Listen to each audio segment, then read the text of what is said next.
Hello children, hope you are doing safe and good at home. Today we will learn the prose lesson, The Summit. We have already completed 3 units, prose, poetry and non-detail. All the vocabulary exercises, grammar exercises and the writing skills are completed. So we have only 3 more units to go. So this is the fourth unit, prose lesson, The Summit by Edmund Hillary.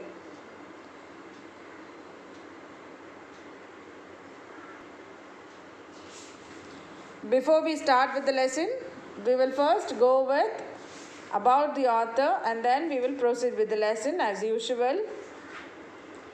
About the author, Sir Edmund Percival Hillary, 20 July 1919 to 11 January 2008, was a New Zealand mountaineer, explorer and philanthropist. He served in Royal New Zealand Air Force as a navigator during World War II. Following his ascent on Everest, Hillary devoted himself to assisting the Sherpa people of Nepal through the Himalayan Trust which he established. So, Hillary is a New Zealand mountaineer. He belongs to New Zealand, a mountaineer, okay, and he is an explorer and also a philanthropist. He served in the Air Force of New Zealand as a navigator in World War II, okay, and now he is having that urge to climb the Everest. So he devoted himself to assist the Sherpa people. Sherpa is a group of people, they live in Nepal. To those people, he was assisting them. He was helping them to climb the what? Everest. Okay, so the high adventure, no latitude of error, nothing venture, nothing win, view of the summit, remarkable memoir by the first person to conquer Everest are some of his famous works. He had also written so many other books based on this climbing and adventurous events in his life. Got it? So, such an adventurous event of climbing the Everest, that is what he had described it in this essay. No, I mean the lesson, okay. In this lesson, the narrator and the author is Edmund Hillary.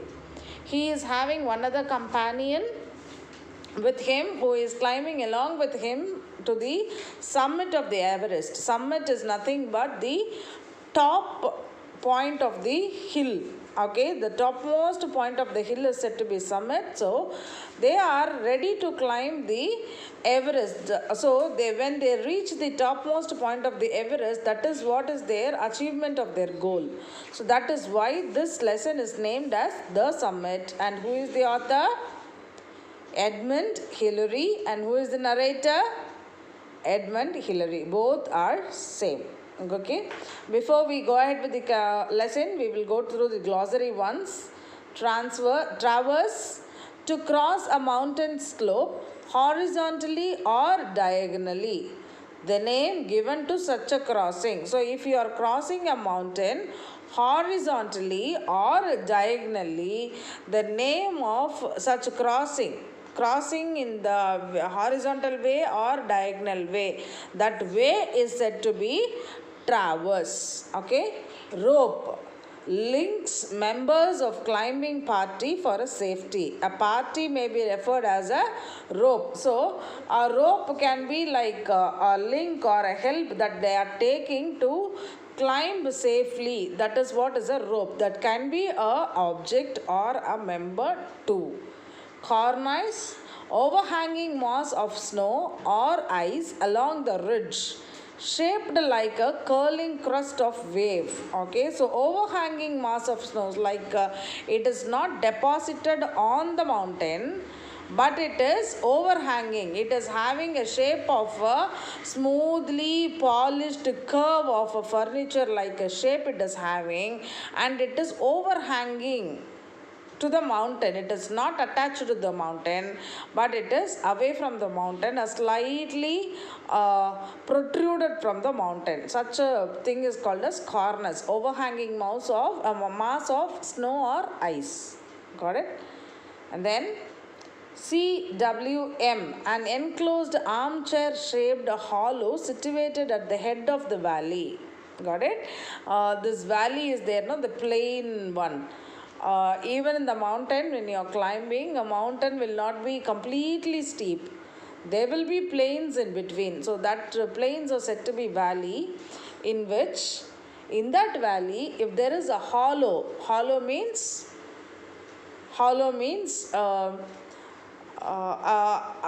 air filled hole. That is what is a hollow. Okay, it's an empty hole.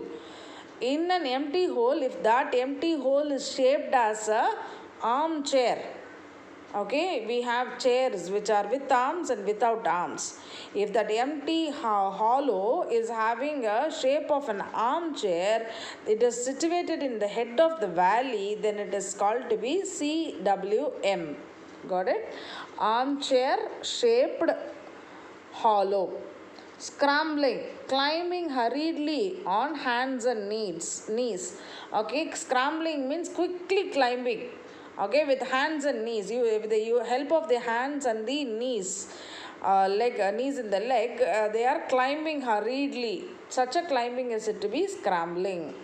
Wriggle, to move with a twist or turn. Okay, to move with a twist or turn. This side and that side they are moving like a snake and going on, then it is called as wriggle. Tantalize, tease or taunt. Tease somebody or taunt somebody. Irritate. Crampened, climbing on ice wearing spike shoes. Crampened means wearing a spike shoe, you will be climbing on the ice. Such a climbing is said to be crampened. Got it? So we will go ahead to read the lesson now. It's an adventurous lesson. You will definitely like it if you follow it with all the imagination in your mind. Got it? Okay.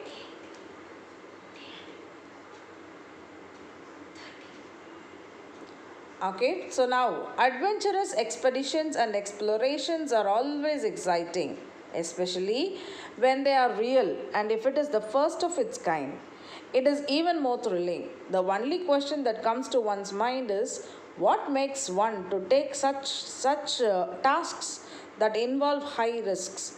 It is the spirit of formidable adventure and certain qualities which make them achieve such feats. Okay, so adventures, expeditions, explorations are always exciting. Anything new, anything wonderful, anything rare, if you are doing, it is always exciting. Okay, especially if you are doing it for the first time and you're doing it in the real.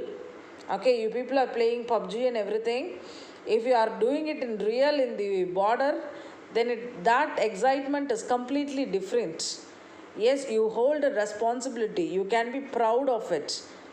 But not when you win in the mobile phone, isn't it? So such an expedition or exploration or an adventure that you do in real is always exciting and thrilling. Got it? The only question that comes to your mind is what makes them to take up such tasks and involve high risk? Why are they doing all these things? Because it involves high risk. If they are in the war field, if they are in the border fighting with each other in reality, then it's a high risk involved. Anytime you may die. Got it? Same way, climbing up a mountain, it's not a small thing, isn't it? Anytime you may slip and you may die.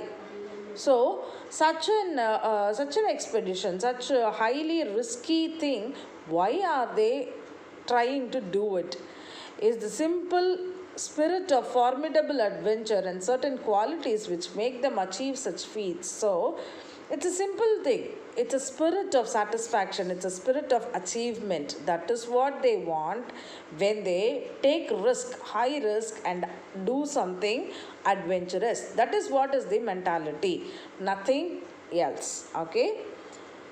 Here they are asking you to tick the qualities that are required to achieve such a feat. If you have to achieve such an adventurous thing in your life, what should be there as a quality present in you to achieve it? Means mostly you should go with the positive qualities. Even if one negative quality is there, you will not be able to achieve that goal that you are fixing on. That too, that is having highly risky categories. Got it? So it's always good to have positive thoughts and positive attitude, qualities in you. Got it? Passion, fame, drive, vision, reward, faith, vengeance, undying spirit, determination, courage, inspiration, inner urge, physical fitness, money, self satisfaction, perseverance. Out of all these that are listed here, 12 I think, yes, no, 16. For force 16 is listed over here. It is your choice to choose which is the most important quality that you should have to achieve an adventurous goal that you are fixing in your life. That is what you have to underline, okay, tick or underline. So that is your choice. You are going to do it. After you do that, listen to what I say.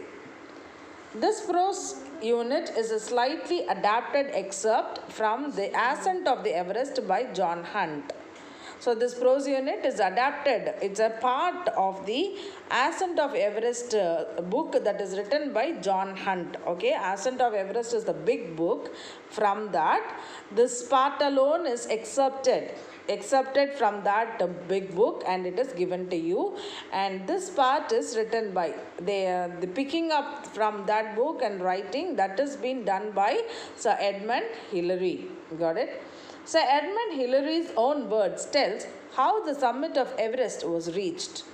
On May 28, there were 6 men at the camp 8 on South Colony. Edmund Hillary, Tenzing George Low, Alfred Gregory, and 2 other Sherpas, Pemba and Ang Nema. But Pemba was too ill to climb. The others, heavily laden, climbed that day to the height of 27,900 feet. Here, Hillary and Tenzing put up a little tent and watched their 3 companions go down the ridge back towards the South Colony. Okay, so what happens? On May 28th, it starts. Okay, there were 6 men in camp number 8. Okay, in camp number 8, there were 6 men on May 28th. That is, the camp number 8 is there in the South Colony. Okay, who are the 6 men? Edmund Hillary, Tenzing, George Low, Alfred Gregory, and the Sherpas by the name Pemba and Ang Nema. Among all these 6 men, Pemba was ill to climb, and Ang Nema was tired. The others have Ang Nema and other 4 members were heavily laden, they were completely tired because they have climbed 27,900 feet high that day alone. So Hillary and Tenzing, what did they do? Once they reached the 27,900 feet, they put up a little tent and they were seeing their companions, other companions from the other team. 3 companions were going back to South Colony. They were unable to proceed with their journey. They were going back to the South Colony. So they were watching all that. By the time they had put up a little tent in what feet? 27,900 feet. As the sun set, Hillary and Tenzing crawled into the tent and pulled on their warm clothing. When the sunset happened, they both crawled. Crawled means just like a baby, they just crawled into the tent and they pulled on their warm clothing and wriggled into their sleeping bags. Wriggled means, what did they say? Move with the twists and turns like a snake. Like a snake, what did they do? They just wriggled themselves into the sleeping bags. They had a sleeping bag which was warm, so they just wriggled into it.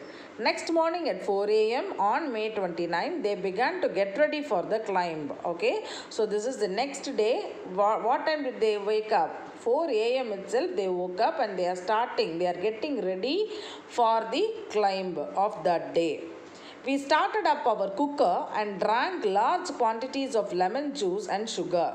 Followed this with our last tin of sardines on biscuits. I dragged out oxygen sets into the tent, cleaned the eyes of them, and then rechecked and tested them. So, we started up means who are they? Tenzing and Edmund Hillary. They both started up. Okay, so they were getting their cooker ready. They drank large amount of lemon juice and sugar. Okay, this lemon juice and sugar will give there and then the energy to climb. Okay, so they drank a lot of lemon juice and sugar. Followed with that, they had emptied their last tin of biscuits. Okay, so they had emptied that. After doing this, after filling their stomach, they pulled out. Who pulled out? I dragged our oxygen. I told you, narrator of the story is Edmund Hillary. So this I refers to Edmund Hillary. Okay, I dragged our oxygen sets, like these oxygen cylinders will be there, no? Those oxygen cylinders were left outside the tent, it seems. So in the morning, once they got up, once they drank the lemon juice and sugar out of the cooker they had got, now they are dragging this oxygen cylinder and they are cleaning it up. Like those ice sediments will be there on top of the cylinder, right? That and all, they were cleaning it and they were testing if it is working properly. I had removed my boots, which had become wet the day before, and they were now frozen solid. So I cooked them over the fierce flame of the premise and managed to soften them up. So what happened? He had already removed his boots in the night, a day before. Okay, before they went to sleep, Hillary and Tenzing, they removed their boots. Now this boots is in a frozen state, it seems. That will also be out of the tent only, right? So as the ice sediments was there on top of this oxygen cylinder, this ice sediments inside the boots made the boots to get frozen. Okay, so the boots is like completely frozen over there. So what did they do? When they were cooking with this cooker and everything, they just kept the boots next to it, cleaning off the ice from it. They just kept it next to it so that the boots gets out of the frozen state and comes back to the soft state again.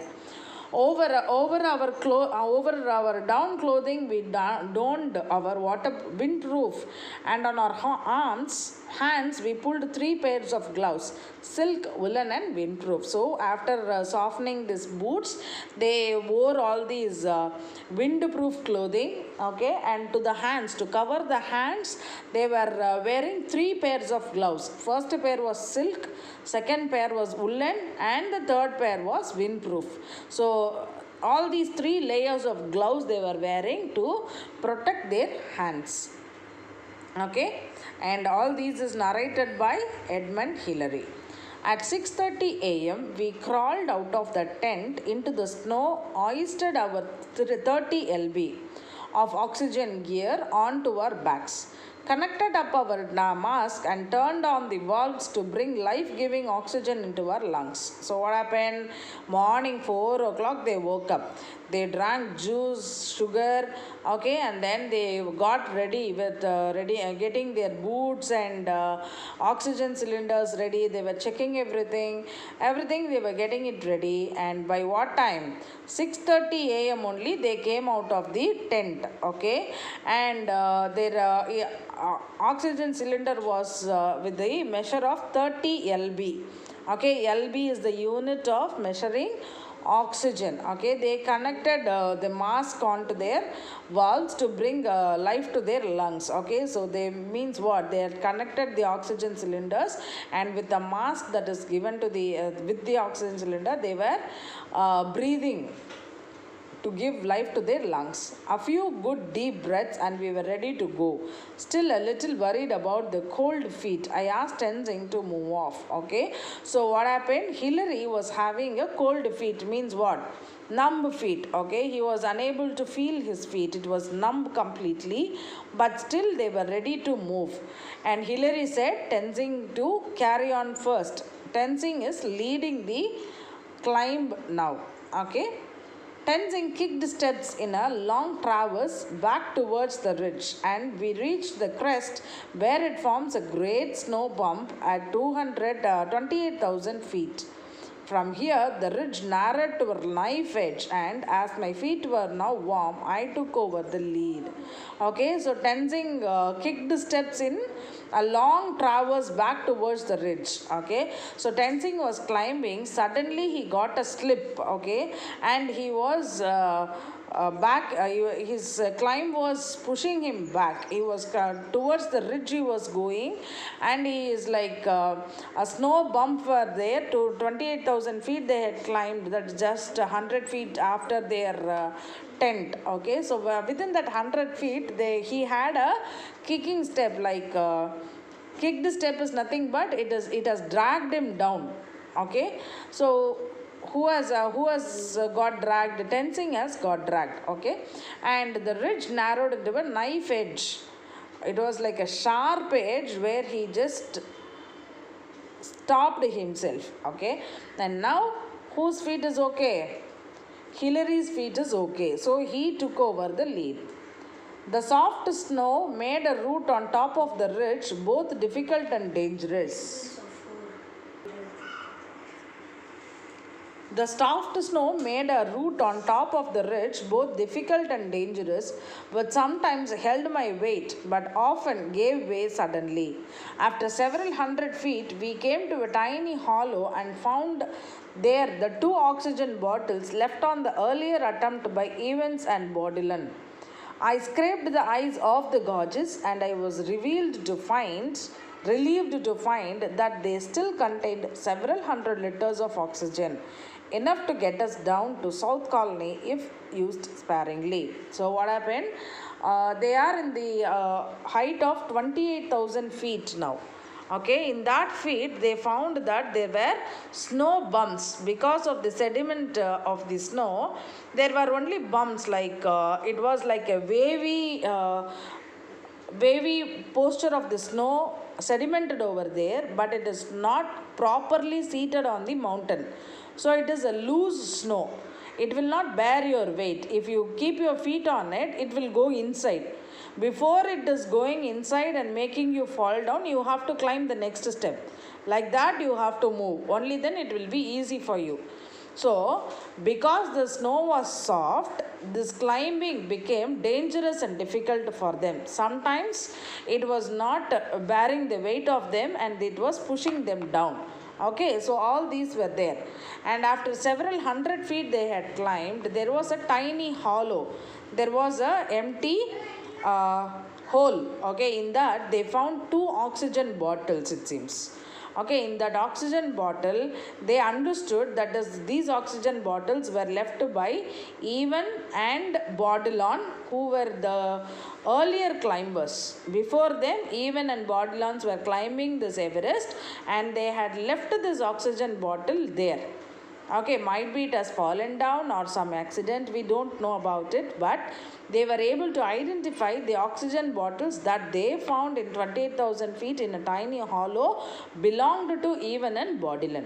Okay, so he scraped out the ice gauges from this oxygen bottle. It is mentioned, whom will I represent always?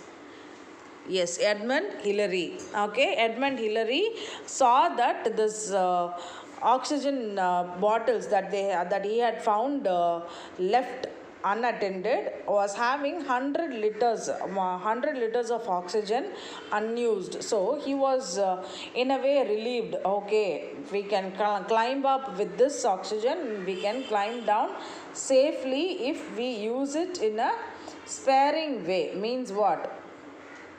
In a proper way, okay, without wasting it. I continued making a trial on up the ridge, leading up for at least 400 feet on the southern summit. The snow on this face was dangerous, but we persisted in every efforts to beat up a trail up it. Okay, beat a trail up it. So they continued to climb, and they were already climbed 400 feet in this towards the southern summit, and it was a dangerous trip, but still they made it. We made frequent changes of lead. As I was stamping a trail in the deep snow, a section around me gave way and I slipped back through 3 or 4 steps. I discussed with Tenzing the advisability of going on, and he, although admitting that he felt unhappy about the snow conditions, and finished with this familiar phrase, "just as you wish." Okay, so what happened when they were climbing? Hillary also experienced this. Hillary also experienced like 2 or 3 steps he was climbing down. Okay, so he was pushed back. It was difficult only for them to climb. He was pushed back. After coming back for 3 or 4 steps, Hillary's held for a second, and he was discussing with Tenzing. Can we move ahead? Okay, so when he was discussing, Tenzing was also unhappy about this abnormal condition of the snow, but still he finished with this familiar phrase. Means what? Whenever Hillary is asking Tenzing, can we proceed? What shall we do? All that he will discuss, and at last he will end with the sentence, just as you wish. If you like, we will go. If you don't like, we will not go. Like that, in a general way, he will answer, it seems. The same way he had answered Hillary even now. I decided to go on, and we finally reached the firmer snow higher up, and then shipped steps up the last steep slopes and cramped on to the snow peak. It was now 9 a.m. Okay, so what happened? Hillary decided to go, and finally what happened? They had come to the place where snow is higher and it is firmer. Okay, so these snow in this area where they had reached, the snow is firm. It is on the surface of the mountain, so they don't have any chance of getting slipped, or the dangerous and difficult journey is as of now come to an end. Like that it has become. Okay, so they had started at what time? They had started at 6:30 a.m. They had reached, and now they are in a place where it is again 9 a.m. Like more than 24 hours they had climbed, like that. Okay.